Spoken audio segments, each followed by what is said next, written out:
Imagine the European elections with transnational European political parties. They are presented as a key solution to generate a Europe-wide public debate. But is it really a way to consolidate European democracy? We ask two members of the European Parliament, Nikki Sinclaire from the UK and Zita Gurmai from Hungary.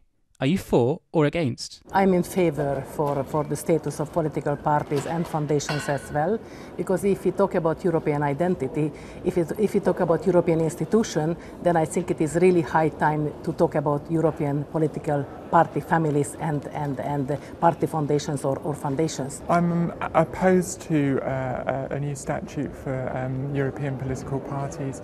I think this is wholly a waste of European taxpayers' money. At a time of austerity sweeping across Europe and essential public cutbacks, why should we be funding more politicians and more political activity? We need more hospitals, schools, education rather than politicians.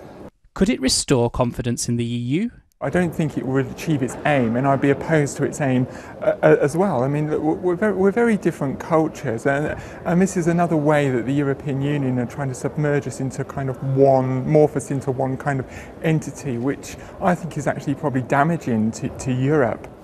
I believe it's not a question of money, it's saving European identity, and this is really high time, and this is in the new status that now we should take this European identity in a more severe way, I would say. So we need this regulation badly, and I would say that we would need it long years ago just to stabilize this European identity as well.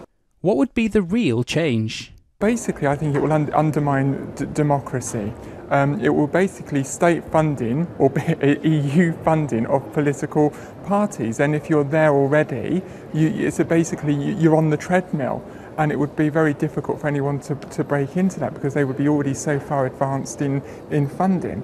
So I think that would be a very dangerous thing for democracy, and just the fact that actually it's a more politicisation of the European Union. It's another tenet towards a superstate.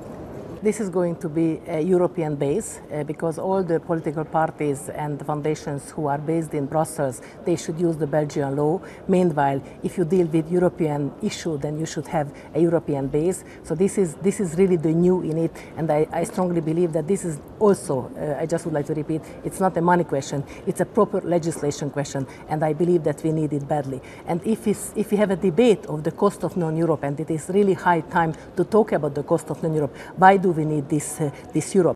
Could transnational parties influence the election of a European Commission President?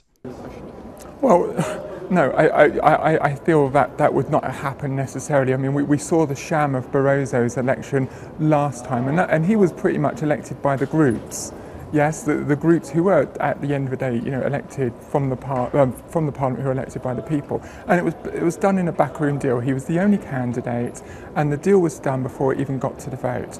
That's the sham of democracy that we feel in the European Union, and exactly would be the same with this European political parties. As we know that Mr. Barroso has been elected by the Council, and the Council means government, I believe that if we do it by the European political parties, then we have a real choice with the citizens, because political parties has got the support of the European citizens being elected in the European Parliament. So I strongly believe in this competition, and let's hope that we all have good commissioner candidates, because Europe needs badly a real debate on European issues.